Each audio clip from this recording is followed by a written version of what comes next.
Hey everybody, just wanted to check in tonight. I hope everybody has had a great Wednesday, and I am extremely happy to be giving you this update again this evening from my home. Mr. Bernie and Mr. Max. Say hi to everybody as well. And I have just been soaking up lapfuls of their love, as you can imagine. So,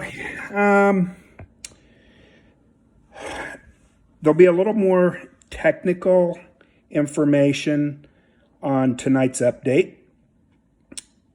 And I'll do just a little quick social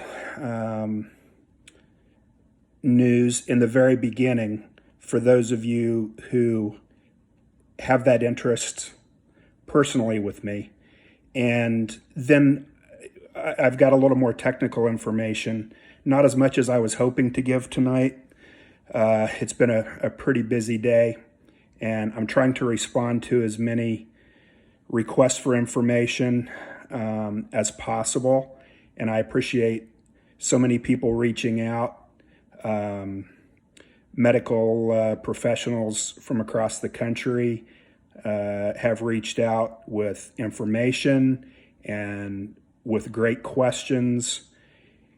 And we're trying to share as much information as possible with each other so that we can share it with our patients and with our communities so that we can make us all better educated citizens as we fight against this COVID-19.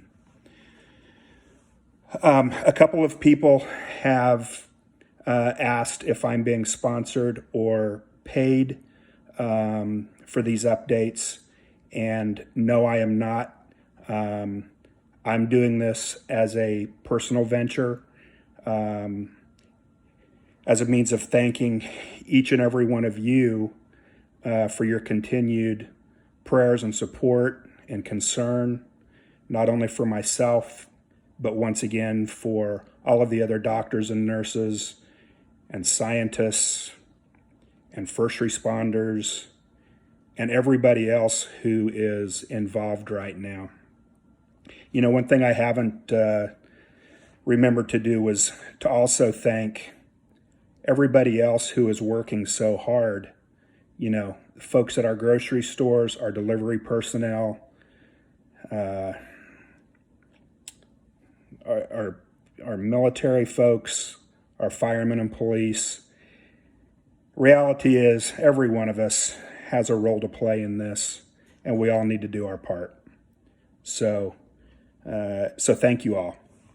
So a little bit of personal information. I apologize that I end up saying the word so much. Part of that is one of the effects from being on these high-dose steroids, if any of you have ever done this, is it can make you a little bit scatterbrained and a little bit hard to focus sometimes.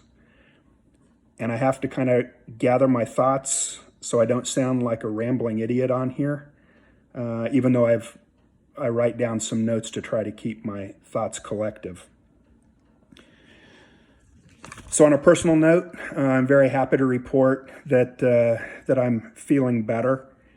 And I think you can tell that the shortness of breath is maybe even a little bit improved tonight compared to yesterday.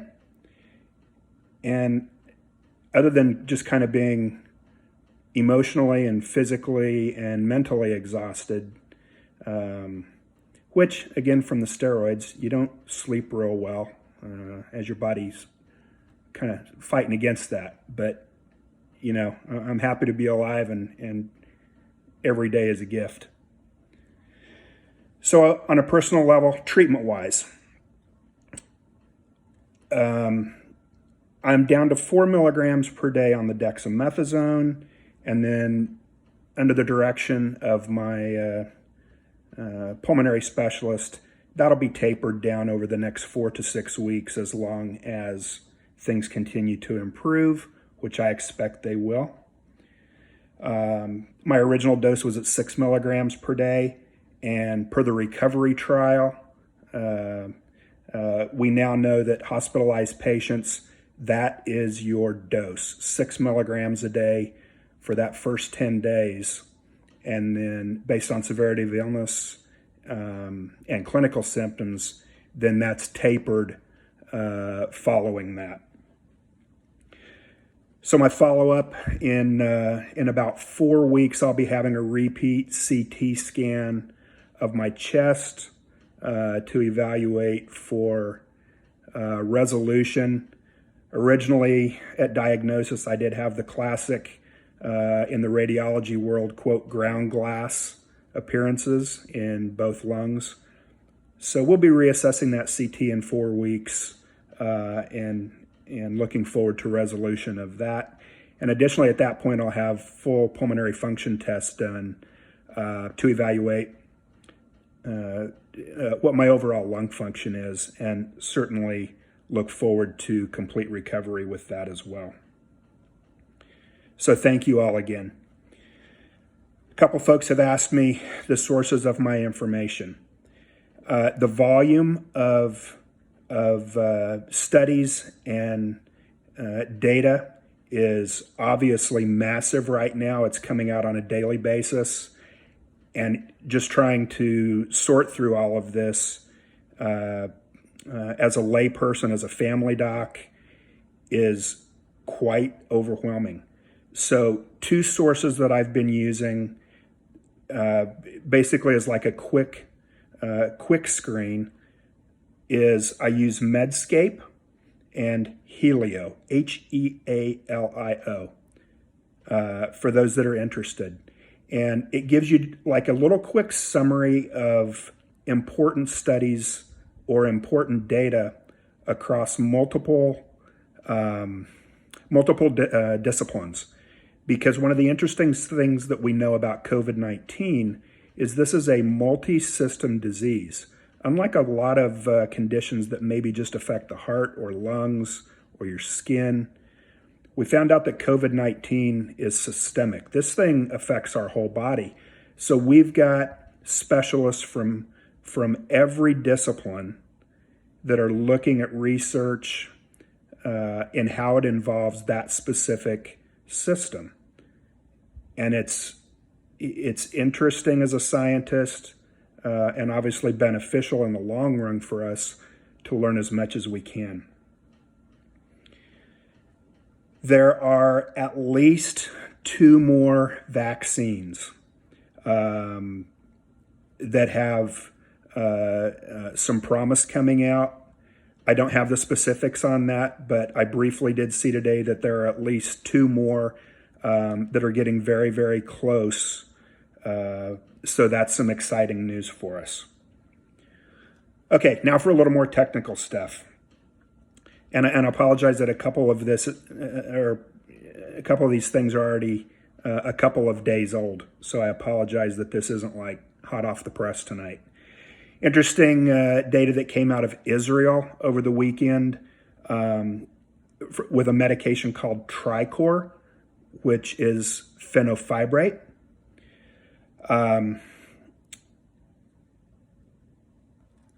The COVID-19 virus prevents the routine burning of carbohydrates, which ultimately results in large amounts of fats being deposited in the alveoli of the lungs, which are the little tiny sacs there. And that enables the virus to reproduce. Now, this might explain why patients with diabetes and high cholesterol are at an increased risk of developing COVID-19, as well as increased morbidity and mortality associated in these folks. Their study in Israel showed in these folks that were given Tricor, and I apologize because I was not able to find out what dosage these patients were given, but within 5 days, these patients, their viral loads were almost undetectable. So obviously there's more research to be done in that area. It's exciting research, and we will look forward to that data coming out. The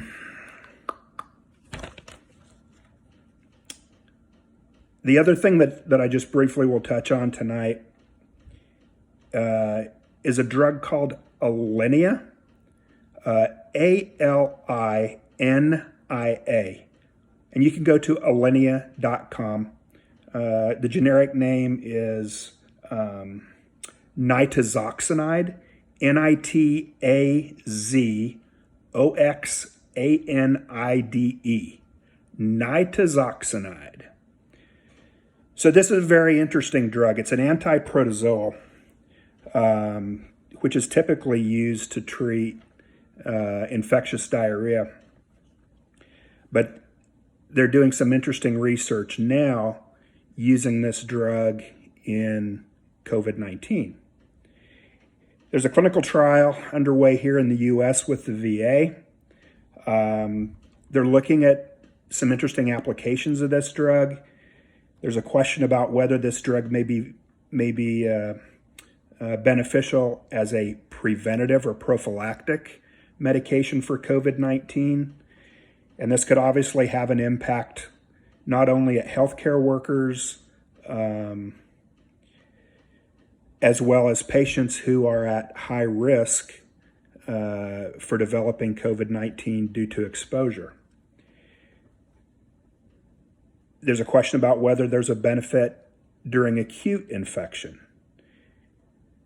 There's a question about the effect of this drug on the cytokine storm, which we now know has become a very important player in this disease, especially in relapse of patients and their subsequent recovery. So alinia.com, Alinia. I don't want to take any more time tonight because this is already a little lengthy post. Hopefully tomorrow I will have a little more time to get some newer clinical data and information out there for you all. I do want to thank you all once again for all of the support, for the messages, for the questions. Medical students have sent me some amazing questions, and I'm so excited to see your interest and your passion for medicine. You guys are going to make amazing new doctors, and you're going to be taking care of all of us. And it just makes me excited to know that you're the future of medicine. I hope you guys enjoyed my new Hawaiian shirt here tonight. I want to thank a very special family for this beautiful gift, and I'm wearing this in honor of your dad tonight. It was such a pleasure taking care of your dad. And sorry, guys. He was an amazing man, and it was my honor to take care of him in his fight. So as I sign off tonight, I just want to remind you all to continue to follow the science, continue to follow the guidelines, whether they be your local guidelines, whether there are regional guidelines, state or federal guidelines. These things continue to change as we learn more data. So just continue to follow that. Do your part to help your communities. Speaking of which, several people messaged me and reached out today that through all of us sharing education and information, quite a few people today have gone to get tested to see if they were asymptomatic and if they have COVID-19 antibodies and will be potential donors for convalescent plasma, as well as several people who are COVID-19 survivors have gone to find out whether they are potential donors as well. This makes my heart happy. This is what it's all about. It's about doing the right thing. It's about helping one another. So thank you guys from the bottom of my heart. You literally can save lives. So So good night from beautiful Clearwater, Florida. And I hope you all have a great night. Be kind to one another. Be kind to yourselves. And I'll look forward to being in touch with you all soon. God bless you guys. Have a great night. Take care. Thanks so much.